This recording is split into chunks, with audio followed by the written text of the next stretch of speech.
श्रीमदानन्दतीर्थाख्येयम् आनन्दमजमव्ययम् श्रीमन्निवृत्तिनाथेति ख्यातं दैवतमाश्रये गुरुरित्याख्यया लोके साक्षाद्विद्या हि शाङ्करी जयत्याज्ञानमस्तस्यै दयार्द्रायै निरन्तरम् सार्धं केन च कस्यार्धं शिवयोः समरूपिणोः ज्ञातुं न शक्यते लग्नम् इति द्वैतच्छलान्मुहुः अद्वैतमात्मनस्तत्त्वं दर्शयन्तौ मिथस्तरा तौ वन्दे जगतामाद्यौ तयोस्तत्त्वाभिपत्तये मूलायाग्राय मध्याय मूलमध्याग्रमूर्तये क्षीराग्रमूलमध्याय नमः पूर्णाय शंभवे। इस छठवें प्रकरण में मूल रूप से शब्द की मर्यादा कहाँ तक है ये बताया जा रहा है और इसीलिए शब्द खंडन इस प्रकरण का नाम है। यहाँ जिन जिन शब्दों का आधार लेकर के अनेक प्रकार की चर्चा आती है कि इन शब्दों के द्वारा या तो अपने स्वरूप का स्मरण करवाएंगे, पहली बात। दूसरी बात, इन शब्दों के द्वारा अविद्या का नाश करेंगे और तीसरी बात, इस शब्दों के द्वारा आत्म स्वरूप का दर्शन कराएंगे। ये तीन प्रयोजन से शब्द शास्त्रों में उपयोग में लाए जाते हैं। तो पहली बात ये बताई कि स्मरण करवाना, इसलिए शब्द बड़े मशहूर है। हम अपने स्वरूप को भूल गए हैं और इसीलिए शब्द हमको स्मरण करवाएंगे। तो पहले संत ज्ञानेश्वर महाराज ने अपने स्वरूप में विस्मृति कैसी असंभव है ये सिद्ध कर दिया। कारण ये है कि स्मरण और विस्मृति ये दोनों ही विचार के क्षेत्र में है। जहाँ वृत्ति होगी वहाँ स्मृति होगी और जहाँ स्मृति का क्षेत्र होगा वहाँ विस्मृति की संभावना होगी। लेकिन जहाँ वृत्ति का प्रवेश नहीं वहाँ स्मृति का तात्पर्य नहीं और विस्मृति का डर नहीं, और इसीलिए यह अपना जो स्वरूप है उसको स्मरण के दृष्टि से शब्द हमको मदद करेंगे, ये बात गलत है। पहली जो प्रक्रिया आती है तत्व का ज्ञान कराने की, उसमें यह स्मृति का महत्व आता है। दूसरा प्रकार ये है कि हमारा स्वरूप अज्ञान के पीछे ढक गया है और इस अज्ञान के पीछे ढकने के कारण हमको अपना स्वरूप दिखता नहीं। उसके लिए उदाहरण देते हैं, जैसे पानी के ऊपर में काई जम जाती है। काई माने मॉस। तो पानी के ऊपर में काई जमने के कारण नीचे पानी है ये दिखता नहीं। तो वो काई ने क्या किया है, पानी को ढक दिया है। उसी प्रकार से अज्ञान ने अपना स्वरूप जो ज्ञान स्वरूप है उसको ढक दिया है। ये दूसरी विचार की धारा शास्त्रों में पाई जाती है कि अज्ञान के कारण हम अपने स्वरूप को नहीं जानते। तो क्या किया जाए, स्वाभाविक है अपने इस अज्ञान का नाश करो और उसके बाद स्वरूप का दर्शन कर लो। तो ये जो दूसरा विचार है उसको लेकर के भगवान ने यहाँ कहा कि अविद्या येने नावे मी विद्यमानची नभे हे अविद्याची स्वभावे सांगत से आणि ये अनिर्वाच्यपण हे दुझे ही देवांगण आपुल्या अभावी आपण साधी तसे। अविद्या अपने नाम से ही प्रकाशित कर रही है। क्या प्रकाशित कर रही है? मी विद्यमानची नभे, मैं हूं ही नहीं, न विद्यते इति अविद्या।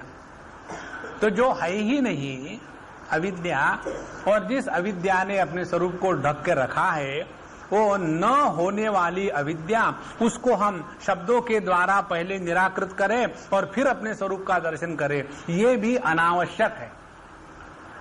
तो स्मृति के क्षेत्र में शब्द का जो प्रभाव या महिमा गाई जाती है वो एकदम बेकार है, कारण कि स्वरूप में विस्मृति की संभावना नहीं है। अब दूसरा जो शब्दों का प्रयोग और प्रभाव है कि हम अज्ञान का निराकरण करें, अविद्या का निराकरण करें। तो भगवान बताते हैं कि जब अविद्या स्वयं कहती है कि मैं हूं नहीं, तो किसको आप हटाएंगे शब्दों के द्वारा? आणि ये अनिर्वाच्यपण, और यदि आप इस अविद्या को किसी भी प्रकार से वर्णन करने जाएंगे तो आप पहुंच जाते ऐसे स्थान पर कि ना तो इसको सत कह सकते, न सत न असत, उभयात्मिकानो। भगवान शंकराचार्य अपने विवेक चूड़ामणि में बताते हैं अविद्या का स्वरूप, कि ना तो उसको सत कहा जा सकता है, ना तो असत कहा जा सकता है, ना तो उसको अंग युक्त कहा जाता है, ना उसको निरंग कहा जा सकता है। ऐसी जो अविद्या है कि जिसके बारे में कुछ भी बोलो तो गलत ही होता है, और ऐसी जो अनिर्वाच्य अविद्या है उसका वर्णन करना यदि शब्दों के द्वारा संभव नहीं है, तो ऐसे अविद्या का निराकरण शब्दों के द्वारा कैसा होगा? और इसीलिए शब्द अविद्या का निराकरण करके आत्म प्रकाश कराने में असमर्थ है। इस प्रकार से शब्दों का खंडन दूसरे प्रकार से भगवान ने किया। काही चीजरी आहे तरी निर्धारू का नसाहे, वरी घट भावे भोये अंकित दिसे, अविद्यानाशी आत्मा ऐसी नभे प्रमा, सूर्या अंगी तमा जया परी।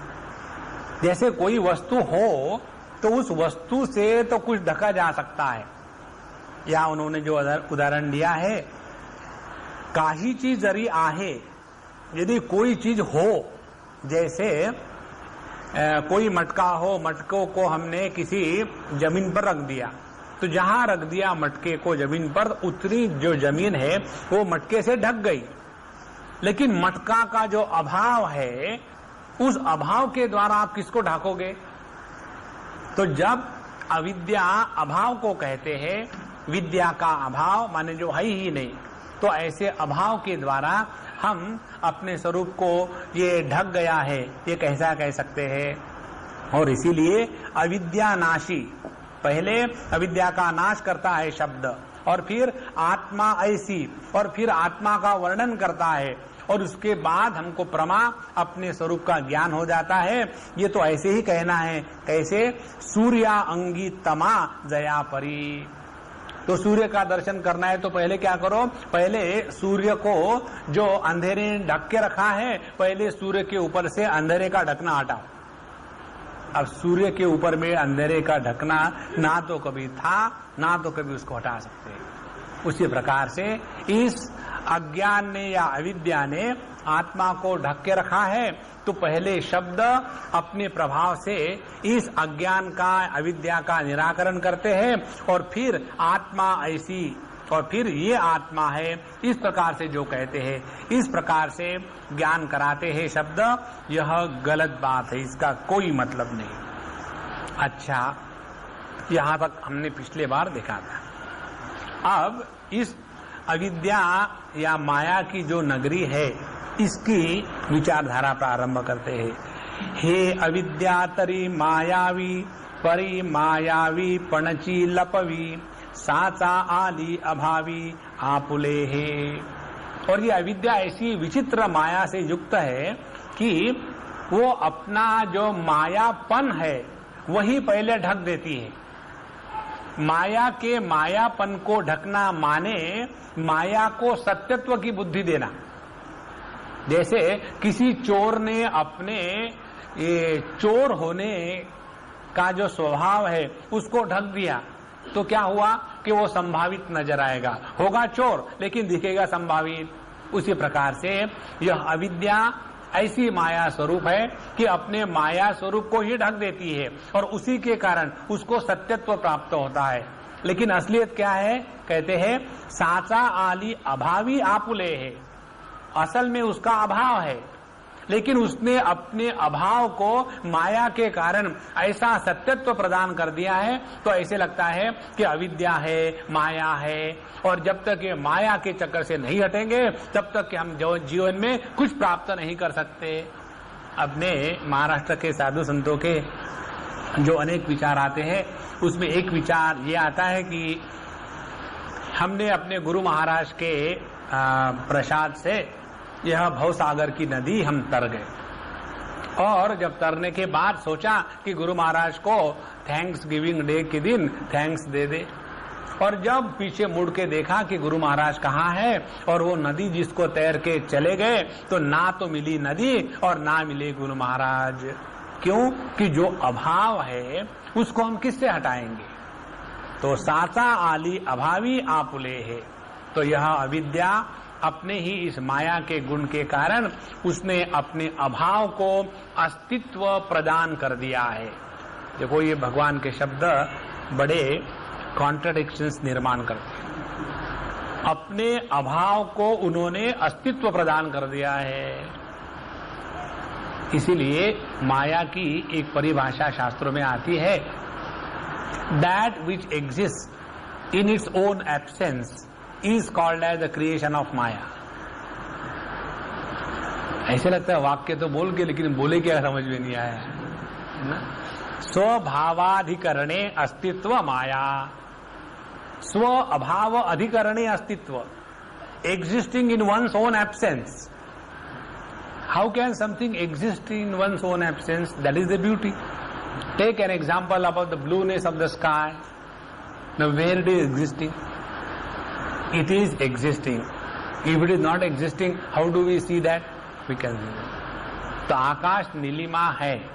अच्छा, कहाँ है? आकाश में है? बोले नहीं। तो आंखों में है? आंखों में भी नहीं है। फिर है कहाँ? तो वो अपने अभाव में है, और इसीलिए जहां उसकी इंक्वायरी करो वो गायब हो जाती है। तो माया का यही लक्षण इस अविद्या का है कि जो अपने अभाव को अस्तित्व प्रदान करती है, वह अविद्या, वह माया ऐसी एक भ्रांति निर्माण कर देती है हमारे दिमाग में कि जब तक कि हम इस माया के चक्कर में फंसे हैं, हमारा तो सत्यानाश होगा। और माया हंस रही है, देखो मैं कुछ नहीं कर रही हूं, फिर भी पब्लिक मूर्ख बनी जा रही है। अब ये अविद्या और उसके माया और आगे बताते हैं, बहुता परी ऐसी अविद्या नाही आप ऐसी, आता बोलू हाथवसी कवना परी। अब ऐसी जो अविद्या है, बहुता परी ऐसी अविद्या नाही आप ऐसी, अनेक प्रकार से कितना भी विचार करो और कितने भी प्रकार के तर्क दो, शास्त्रों का आधार लो, तो अल्टीमेटली क्या निकलता है? अविद्या नाही आप ऐसी। अविद्या को अपना अस्तित्व नहीं है। यदि अविद्या को अपना अस्तित्व नहीं है तो आता बोलू हाथवसी कवणावरी। फिर ये जो बोलू माने बोल शब्द, तो ये जो शब्द है, जिस अविद्या का निराकरण करके आत्मा का दर्शन कराने जा रहे हैं, ये शब्द किसका निराकरण करेंगे? जो नहीं है उसका। और इस प्रकार से इन शब्दों का कोई मतलब नहीं। साउलिये ते साबळे हालया भोय आंधळे, का हालेनी अंतराळे थोटावे आतू। अब यहाँ उदाहरण देते इस चीज के, बड़े सुंदर सुंदर उदाहरण। सावली ते साबळे हालया भोय आंधळे। यदि किसी ने छाया के ऊपर में एक बड़ी जोर से तलवार का प्रहार किया तो होगा क्या?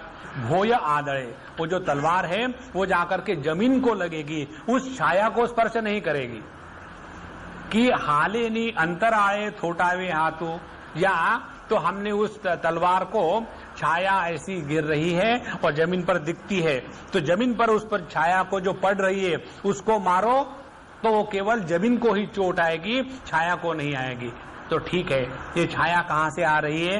ये आकाश में से होकर के जमीन पर पड़ रही है। तो आकाश में उस छाया को हम काट देंगे ताकि वो जमीन पर पड़ेगी नहीं। तो दोनों स्थानों पर इस छाया का निराकरण करना जैसे असंभव है। कारण क्या? छाया या परछाई वो होती है कि जिसका कोई अस्तित्व नहीं। तो जिसका कोई अस्तित्व नहीं, उसका किसी भी प्रकार से निराकरण नहीं हो सकता। उसी प्रकार से जब ये अविद्या, माया, अज्ञान ये यदि है ही नहीं, तो ये शब्दों के द्वारा उसका क्या निराकरण करेंगे? ये जब आखिरी में पहुंचेंगे तब भगवान ज्ञानेश्वर महाराज हम सबको एक ही उपदेश देंगे। इसीलिए तुकामणे उगे रहावे, जे जे होई लते ते पहावे। जब हम इस जगत को देखते हैं लेकिन उस पर कोई कमेंट्री नहीं करते, तब हम शब्दों के परे जाते हैं। और उदाहरण बताते हैं, का मृग जड़ाचा पानी, गगनाचा आलिंगनी, ना तरी चुंबनी प्रतिबिंबाचा, उठावला ओथरे तवका, तो सुनाट पड़े आसिका, अविद्या नाशी तर्का तैसे होए।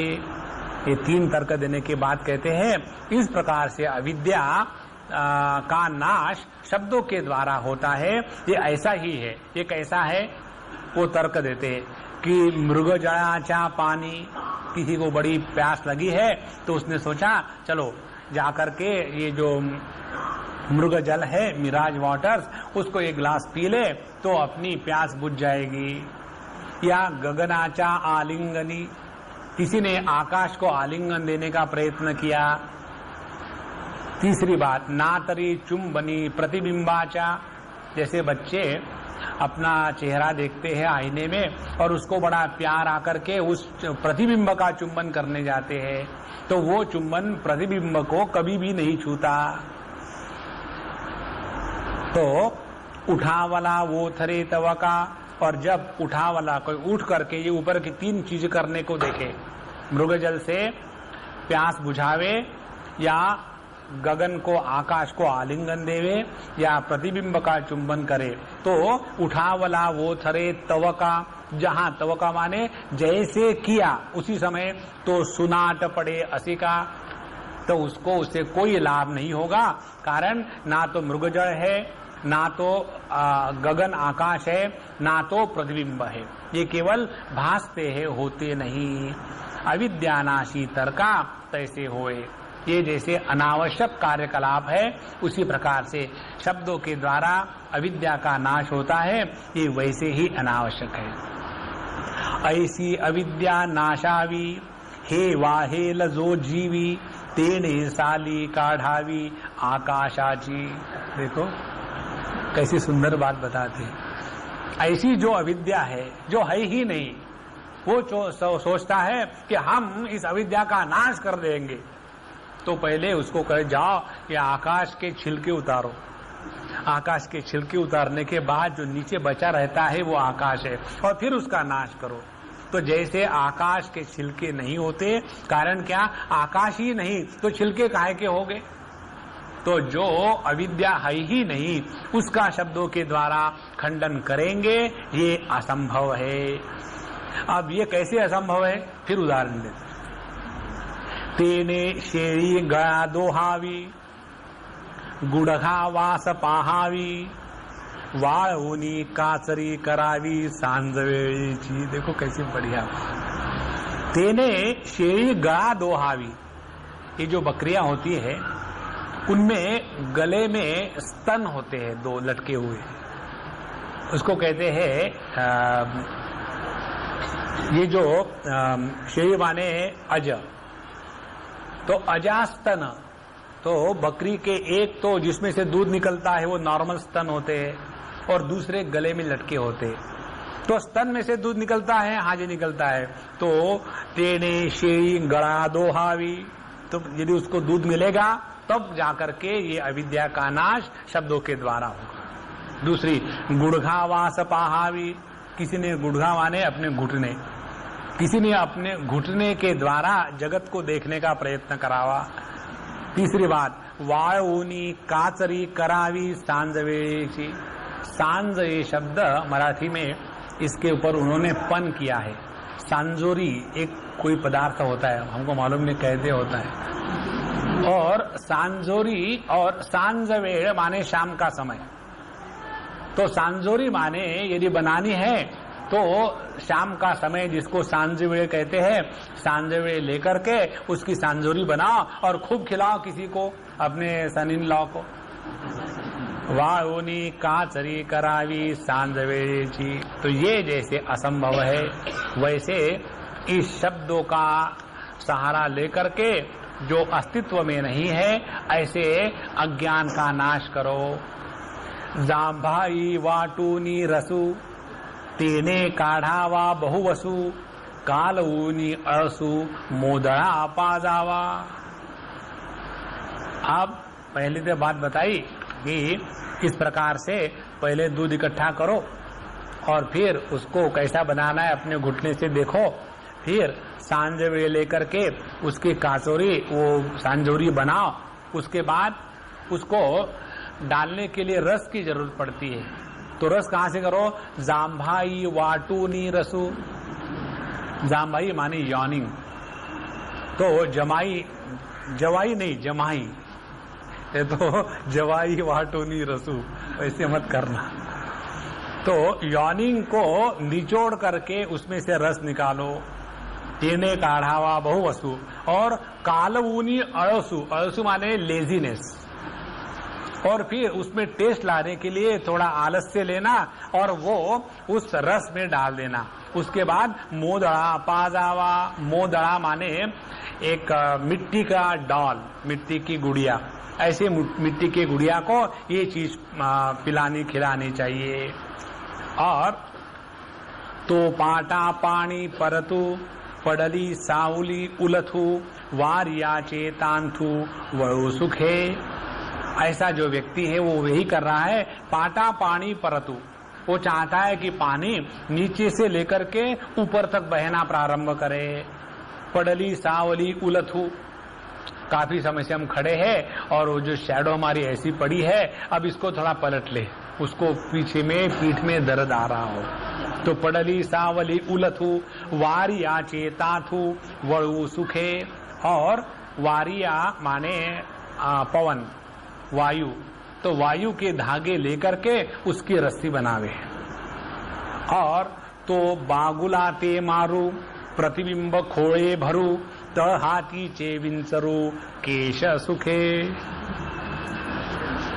ऐसा व्यक्ति वही कर रहा है कि जिसने बागुलाते मारू, मराठी में बच्चों को डराने के लिए बागुल बुआ कहते, देखो बागुल बुआ आ गया, तो बच्चा डर जाता है, तो होता विता कुछ नहीं हो। तो जिसने वो बागुल बुआ का नाश कर दिया। प्रतिबिंब खोए भरू, जब हमको जाना है यहाँ से, अब हम अपना प्रतिबिंब जो है अपने थैली में डाल करके ले चलते हैं। तळहातीचे विंचरू केस सुखे, घटाचे नाही पण फोडू, गगनाची फुले तोडू, ससयाचे मोडू शिंग सुखे। तो घट के अभाव का नाश करे, या आकाश के पुष्प इकट्ठे करे, या शशशृंग माने ये जो खरगोश होता है, खरगोश के जो सिंग है उसको तोड़ रखे। और उदाहरण बताते, तो कापुराची मसी करो, उसने कर्पूर लेकर के उसकी स्याही बनाई। कर्पूर तो पहले ही सफेद है, उसकी स्याही कैसी बनी? क्योंकि जैसे वो पानी में घुलाएंगे वो खत्म हो जाता है पानी के जैसा रंग। तो कर्पूराची मसी करो, रत्नदीपी काजल धरो। रत्नदीप माने दो प्रकार के दीप होते हैं। एक तो ऐसा जिसमें ऊपर में ज्योति होती है, और एक ज्योति के ऊपर में आप यदि कोई बर्तन पकड़ो तो उसके ऊपर में सूट कालापन जम जाता है। लेकिन यदि कहीं प्रकाश किसी डायमंड से निकल रहा हो, उसके ऊपर यदि किसी ने कुछ कपड़ा या हाथ पकड़ लिया तो वहां तो इस प्रकार की कालीमा इकट्ठा होने का सवाल ही नहीं। तो कापुराची मसी करू, रत्नदीपी काजल धरू, वांझेचे ले करू पर्णो सुखे। या तो किसी वांझ पुत्री के साथ शादी करे। तो अवसेचेनी सुधा करे, पोसु पाताळीची चकोरे, मृग जळीची जळचरे, गाळो सुखे। ये कितना सुंदर उदाहरण है। अमावस्या का चंद्रमा, उस अमावस्या के चंद्रमा के दिन एक चकोर पक्षी होता है, वो केवल चंद्रमा के प्रकाश में ही जो अमृत स्त्रव होता है उसको पान करके जीता है। तो यह चकोर पक्षी ने सोचा कि मैं केवल अमावस्या के रात को इस प्रकाश का पान करूंगा। या किसी ने सोचा मृगजळीची जळचरे गाळो सुखे, मृगजल है तो उसमें तो मछलियां होगी ही, तो उन मछलियों को पकड़ करके उसकी बढ़िया करी बनाएंगे।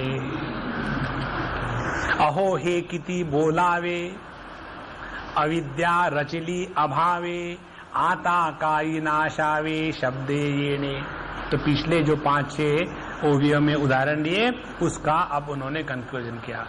अहो हे किती बोलावे, अब बताओ भाई कितना ये अविद्या के अभाव के बारे में बोले। अविद्या रचिली अभावे, जो अपने अभाव में है वो अविद्या। आता काई नाशावे शब्दे ये ने, तो ऐसे जो शब्द उनकी कितनी भी शक्ति हो, कितना भी ऐश्वर्य हो, लेकिन जो अविद्या है ही नहीं उसका नाश ये शब्द कैसे करेंगे। नाही तयाचे नाशे शब्द नये प्रमाण दशे, आंधारी आंधारा जैसे रूप नभे। अब यहाँ इन्होंने एक सिद्धांत बता दिया है। कौन सा सिद्धांत?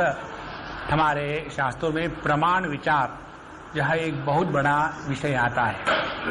तो भिन्न भिन्न प्रमाणों से भिन्न भिन्न प्रमा होती है, और उस प्रमा माने ज्ञान, उस ज्ञान का महत्व और उस ज्ञान का उस ज्ञान की शक्ति उस प्रमाण के अनुसार होती है। एक को कहते हैं दुर्बल प्रमाण, दूसरे को कहते हैं सबल प्रमाण। जैसे समझो हमने कहीं एक बढ़िया फूल देखा, तो किससे देखा? आंखों से देखा। तो हमने सोचा बड़ा सुंदर फूल है, और फिर उसको सूंघा तो बड़ी खुशबू आ रही है, तो अच्छा लगा कि बड़े बिल्कुल नेचुरल फ्लावर लगता है। और फिर हम जाकर के उस फूल को हाथ से टच किए तो पता चला कि ये कपड़े का बना हुआ है। तो पहले हमको आंखों के द्वारा जिस फूल का दर्शन हुआ था, फिर नाक के द्वारा जिस गंध का दर्शन हुआ था, ये पहले दो ज्ञान जहां हमने हाथ से स्पर्श किया तो पहले दो ज्ञानों का निराकरण हो गया। तो पहले दो ज्ञान जिस प्रमाणों ने हमको ज्ञान दिया था वे हो गए दुर्बल प्रमाण। उन्होंने ज्ञान तो दिया कि ये फूल है, लेकिन वो दुर्बल है। क्यों? कि जो प्रबल प्रमाण सामने आ गया तो दुर्बल प्रमाण का उन्होंने निराकरण कर दिया। तो जैसा हमारा प्रमाण होता है उसके अनुसार प्रमा माने ज्ञान होती है। एक तो ये विचार। दूसरे विचार, शब्दों के द्वारा हम उसका ज्ञान करा सकते हैं कि जो वस्तु परोक्ष हो, जैसे स्वर्ग, नरक, पाप, पुण्य और जन्म जन्म का चक्कर, पूर्व जन्म, पश्चात जन्म, ये सभी की सभी बातें केवल शब्दों के द्वारा ही बताई जा सकती है। इसका कोई कहे, जैसे कई कहते हैं कि आपने भगवान को देखा, माने उनका कहने का तात्पर्य क्या है कि उनके समझ में केवल आंखें ही सर्वश्रेष्ठ प्रमाण है।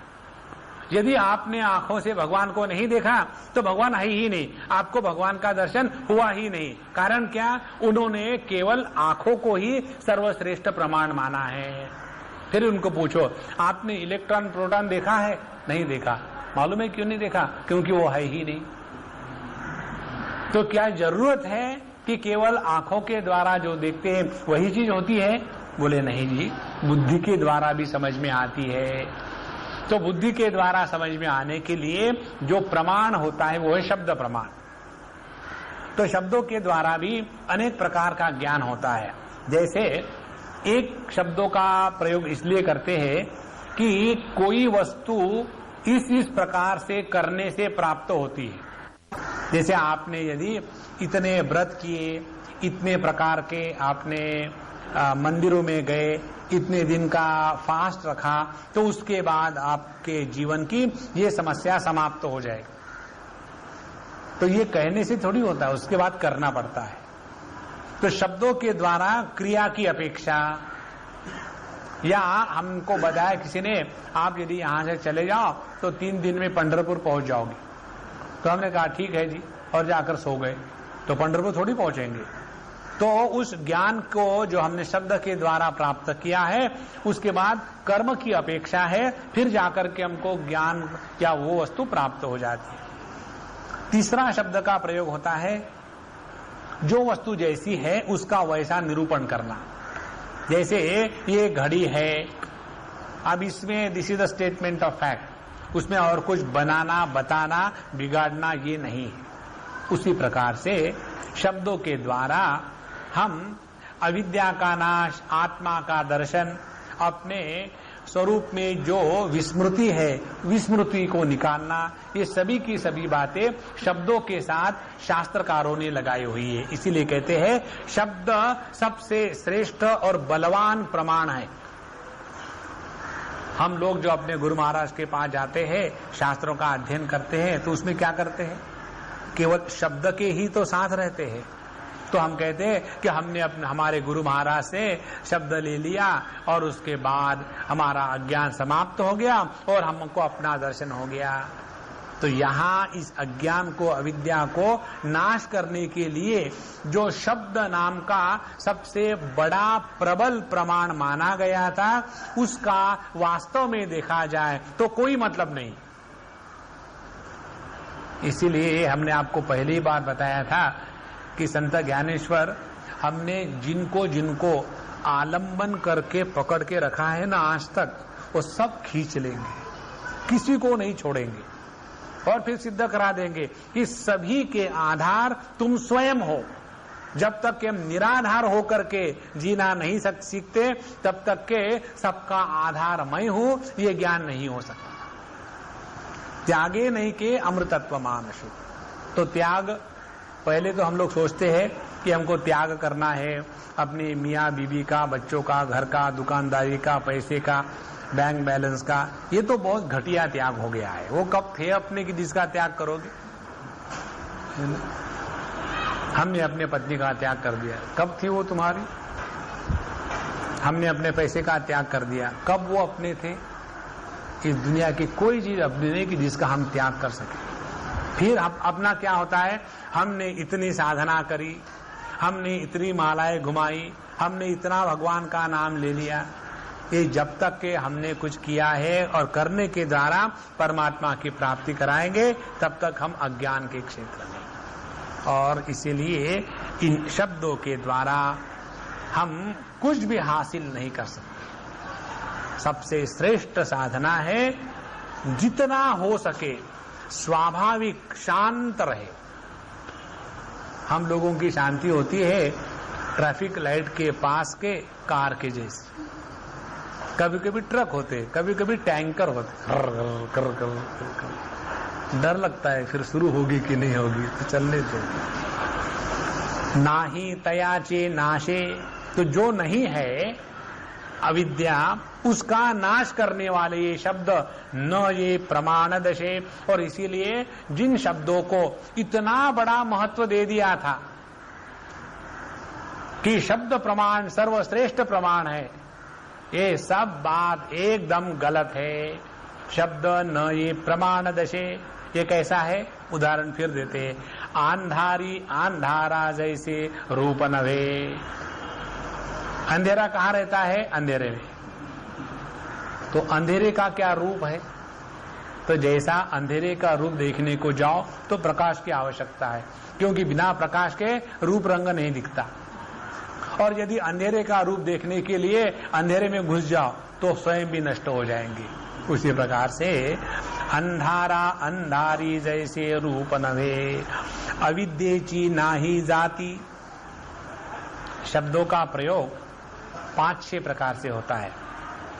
एक, किसी भी वस्तु को प्राप्त करने के लिए जो क्रिया करनी पड़ती है वो क्रिया का निरूपण शब्दों के द्वारा होता है। दूसरी, किसी भी वस्तु का वर्णन करने के लिए शब्दों का प्रयोग किया जाता है। तीसरी, शब्दों के द्वारा हम किसी प्रथा को लेकर के कहते हैं, जैसे किसी को स्त्री कहना, किसी को पुरुष कहना, किसी को स्मार्ट कहना, किसी को स्मार्ट नहीं कहना, ये केवल ट्रेडिशन होती है। तो ये जितने भी प्रथा है वो प्रथा शब्दों के द्वारा बताई जाती है। और एक वर्णन और होता है कि किसी भी जाति का वर्णन शब्दों से होता है, जैसे मनुष्य जाति, पशु जाति, जाति माने आकार। तो अविद्येची नाही जाति, इस अविद्या का ना तो कोई आकार है, तेथ नाही म्हणतया युक्ति, और इसीलिए इस अविद्या का न होना, इसके लिए कितने भी प्रकार की युक्तियां या लॉजिक दे दो तो उसका कोई मतलब नहीं है। तो तेथ नाही म्हणतया युक्ति, अब ये जो अविद्या है ही नहीं, उसको नहीं है ये सिद्ध करने के लिए कोई लॉजिक की आवश्यकता है नहीं, वो है ही नहीं, है ही नहीं। जेवी दुपारी का वाती आंगणी चिया, जिस प्रकार से दिन के समय कोई दीपक लगा करके रख दे तो उसकी कोई आवश्यकता थोड़ी है, वहां तो सूर्य भगवान का प्रकाश है ही। उसी प्रकार से अविद्या का अभाव तो स्वयं में ही है। तो ऐसा जो अविद्या का अभाव स्वयं सिद्ध है, उसको सिद्ध करने के लिए और अनेक प्रकार के लॉजिक देने की क्या जरूरत है।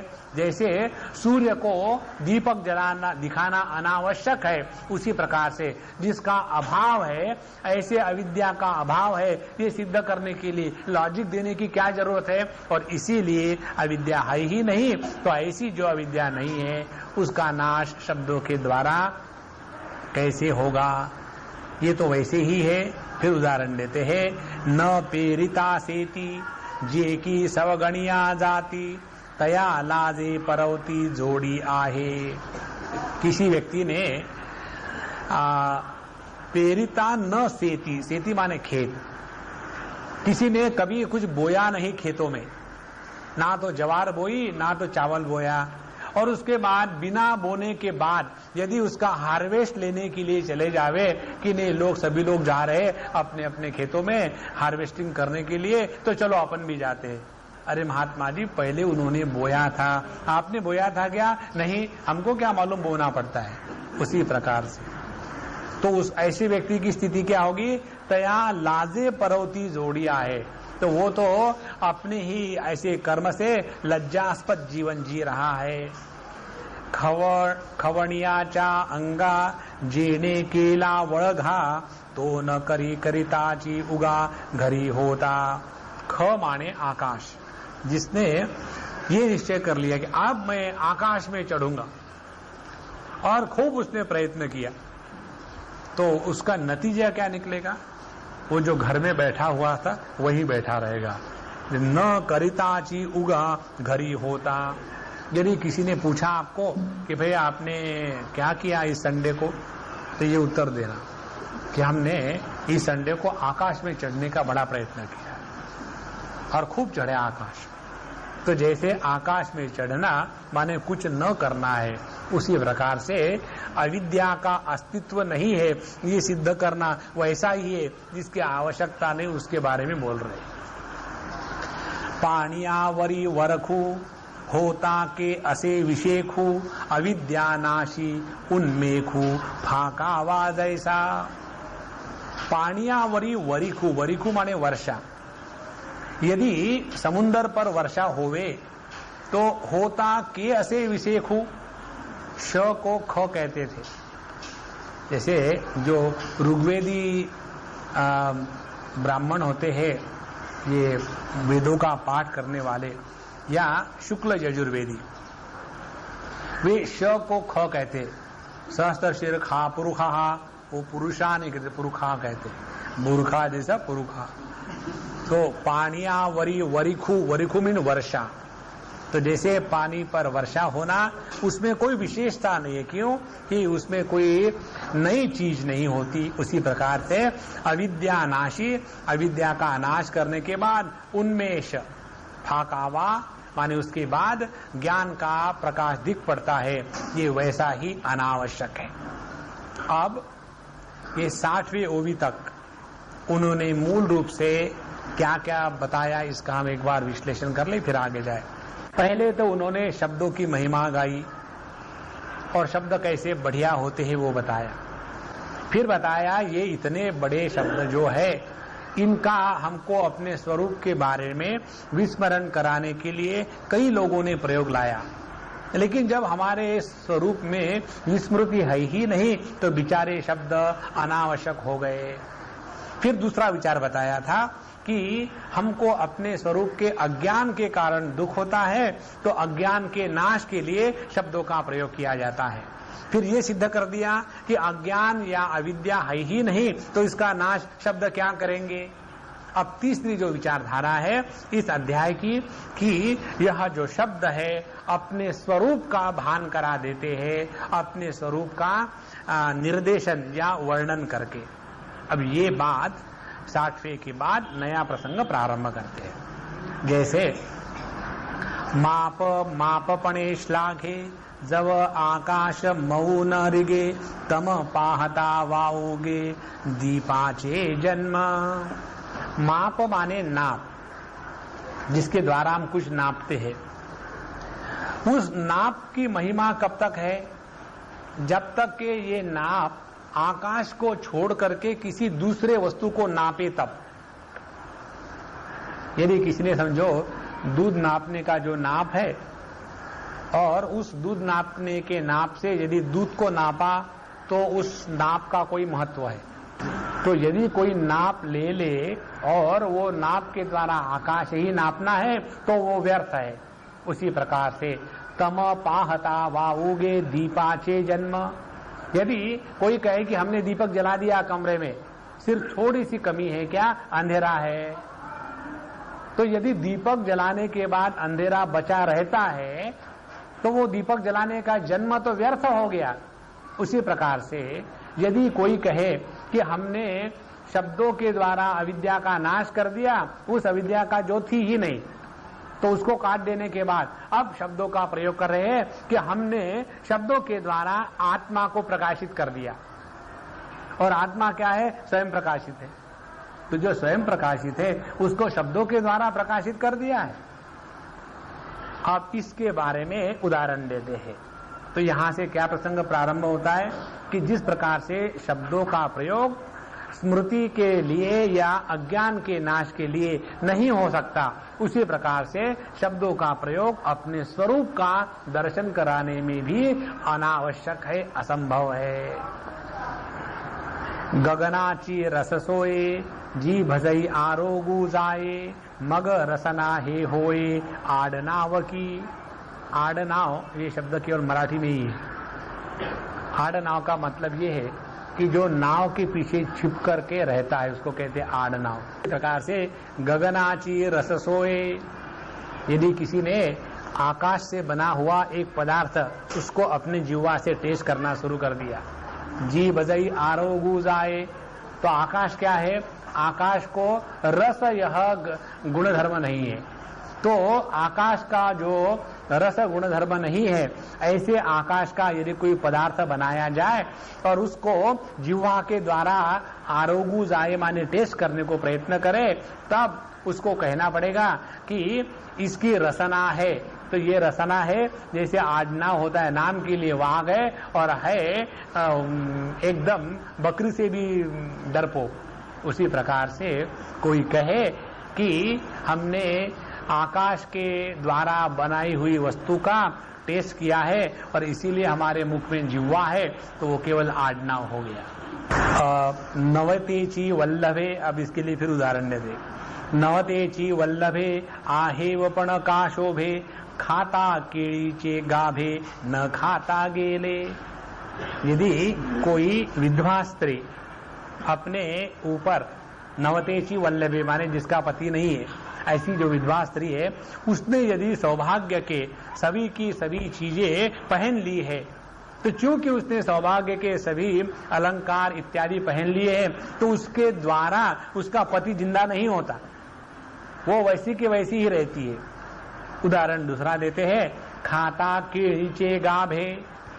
किसी ने सोचा कि चलो जैसे अपने कटहल के गाभे खा करके पेट भर सकता है, तो उसी प्रकार के ये केरी के गाभे खा करके कोई सोचे कि हम अपना पेट भरेंगे, तो केरी का गाभा माने केवल आकाश होता है, अंदर में अंदर कुछ नहीं होता। तो जैसे केरी के गाभे खाना माने कुछ नहीं खाना, उसी प्रकार से शब्दों के द्वारा आत्मा का निरूपण करना या शब्दों के द्वारा अविद्या का निराकरण करना या शब्दों के द्वारा अपने स्वरूप की स्मृति दिलाना, तीनों ही एकदम बिना कोई मतलब का वाक्य है। स्थूल सूक्ष्म कवण एको, पदार्थ न प्रकाशी अर्को, परी रात्रि विषयी अप्रयोजको जालाजिकी। ऐसा कोई पदार्थ नहीं स्थूल सूक्ष्म जिसको सूर्य भगवान प्रकाशित नहीं करते, लेकिन बेचारा सूर्य आज तक किसी भी रात्रि के समय में कभी भी रात्र को वो प्रकाश नहीं दे सका। परिरात्रि विषय अप्रयोजको झालाजकी। दिठी पाहता कायन भवे। आंखें जब खोलतो तो हमको क्या नहीं दिखता, सब कुछ दिखता है। दिठी पाहता कायन भवे, परी निदेते तव न देखवे। लेकिन यही हमारी आंखें या दृष्टि है, वो अपनी ही नींद को नहीं देख सकती। चेताती न संभवे भणोनिया।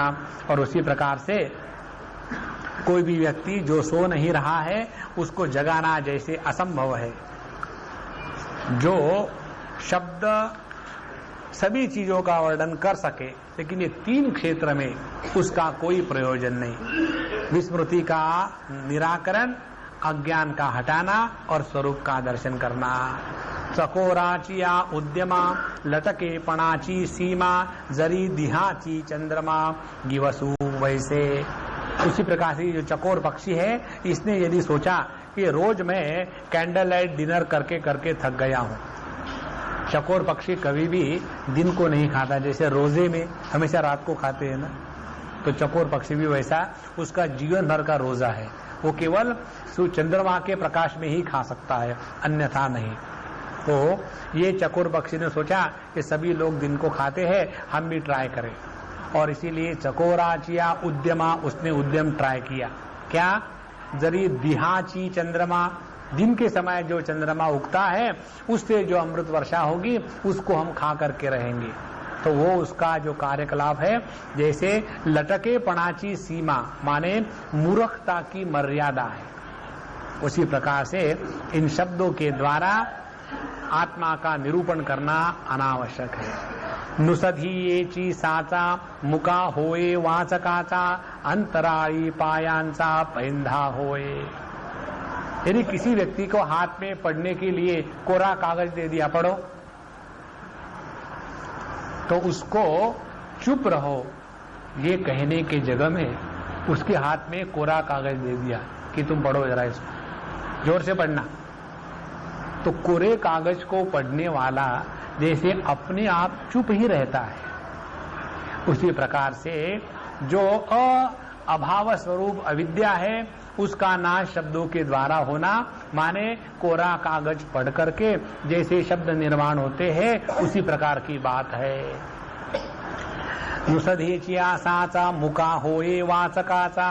कहने के लिए क्या होगा कि हमने इनके हाथ में पढ़ने के लिए इनको सफेद कागज दे दिया है और ये कोरा कागज पढ़ रहे हैं, तो होगे पढ़ने वाले, लेकिन वाणी होगी बंद, क्योंकि जिसको पढ़ना है वो तो है ही नहीं कुछ लिखा। उसी प्रकार से ये शब्दों के द्वारा अविद्या का नाश या आत्मा का दर्शन कराना, ये वैसा ही है कि जैसे कोरे कागज को पढ़ने वाला स्वयं चुप हो जाता है, उसी प्रकार से जिसने अपने स्वरूप का दर्शन करने का निर्णय कर लिया है वो बिना बोले अपने आप चुप हो जाता है। उठलाची निरर्थके जलपे होती। अच्छा, अंतराळी पायाचा पेंधा होए। यदि कोई व्यक्ति आकाश में चलना चाहे तो आकाश में पैरों से चलने वाला जैसे लंगड़ा होता है, क्योंकि आकाश में हम चल नहीं सकते, उसी प्रकार से ये शब्द इस तीनों क्षेत्रों में लंगड़े हैं, इनका कोई मतलब नहीं। ये बताने के बाद आप इस प्रकार से ये 68वें ओय में दूसरे सिद्धांत को वो कंक्लूड करते हैं। तैसी अविद्ये सन्मुखे सिद्धची प्रतिषेधके उठलीची निरर्थके जल्पे होती।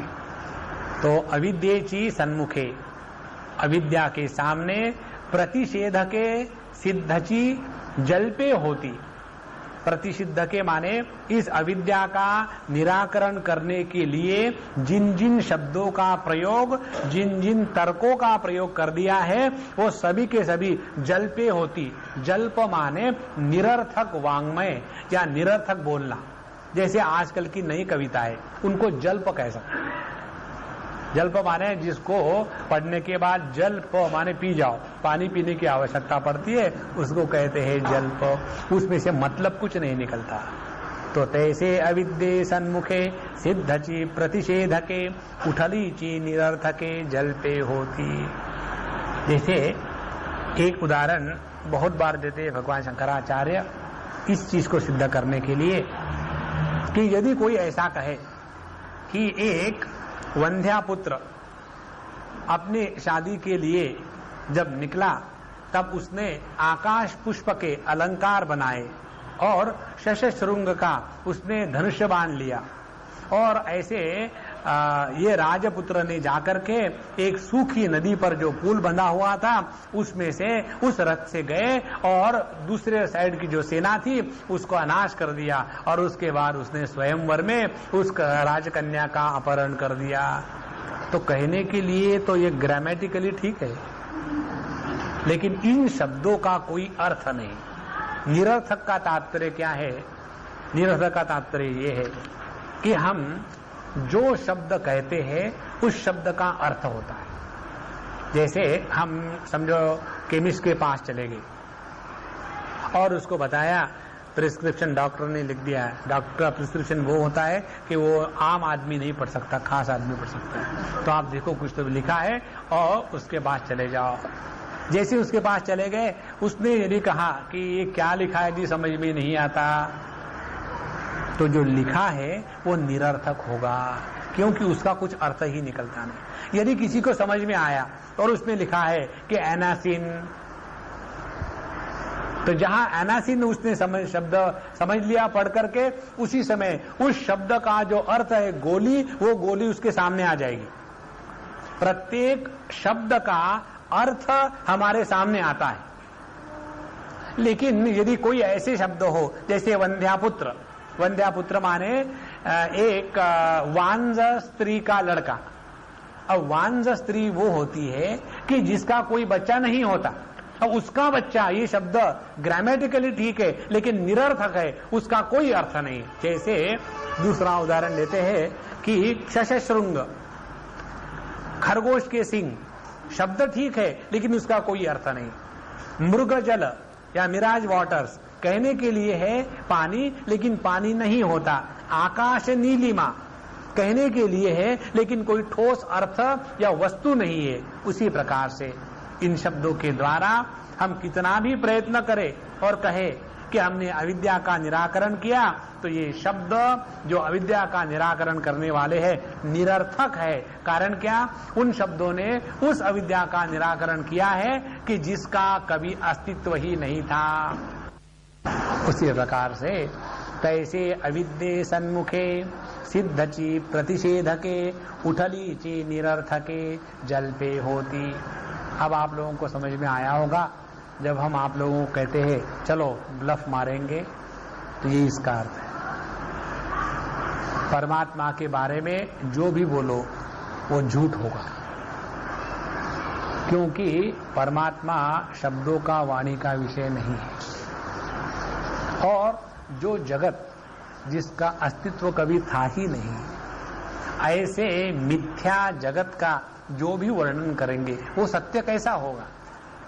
यदि किसी ने ये बताया कि हमने एक नया कैलोरीमीटर निकाला है जिसके द्वारा ये आकाश के नीलिमा के डिफरेंट शेड्स और ग्रेड्स हम ढूंढ के निकाल सकते हैं। जब आकाश नीलिमा ही सत्य नहीं है तो कौन सा कैलोरीमीटर से कितना हम उसके डिफरेंसेस निकाल सकते हैं।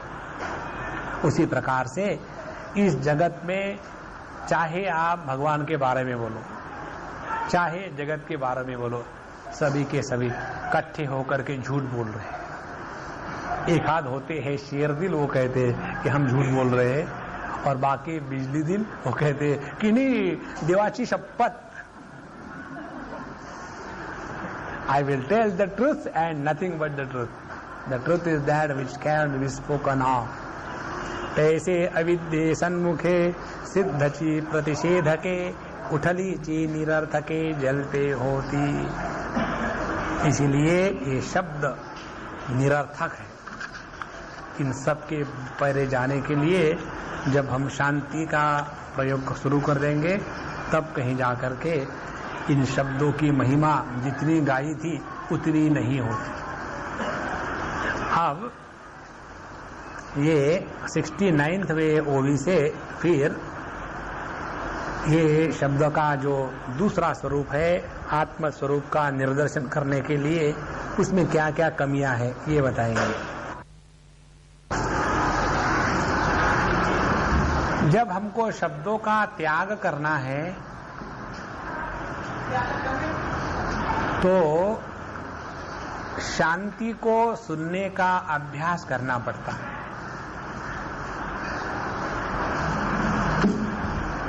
शब्द का प्रवेश हमारे हृदय में दो प्रकार से होता है।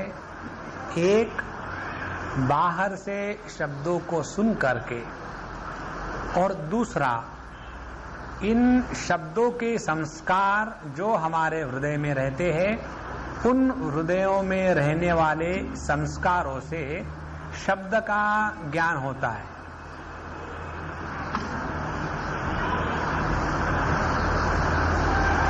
बाहर से होने वाले शब्दों को कहते हैं वैखरी वाणी के द्वारा शब्द का प्रवेश, और अंदर से होने वाले को कहते हैं मध्यमा।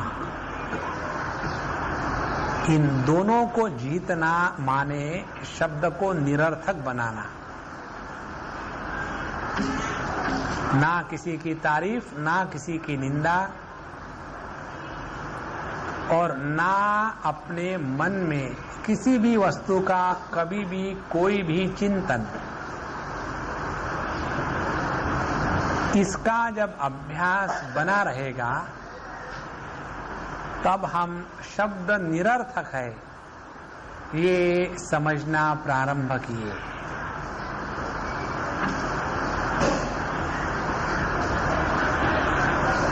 जैसे इन शब्दों के द्वारा हमारा वर्णन नहीं हो सकता, इन शब्दों के द्वारा अविद्या का नाश नहीं हो सकता,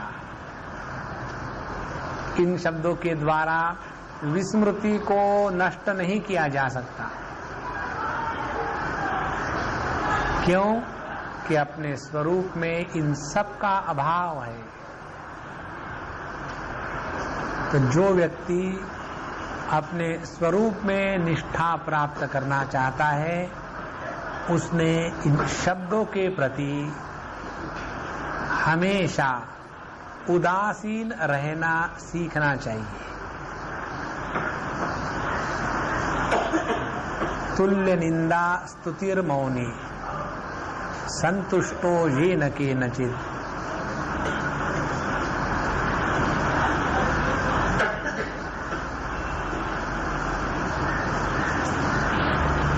यह जो स्वाभाविक शब्द और शब्दों का अभाव इनको आधार देने वाला तत्व है,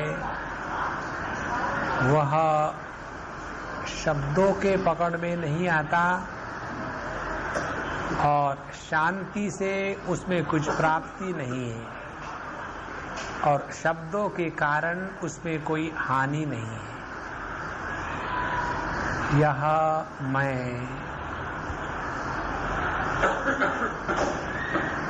वास्तविक मैं।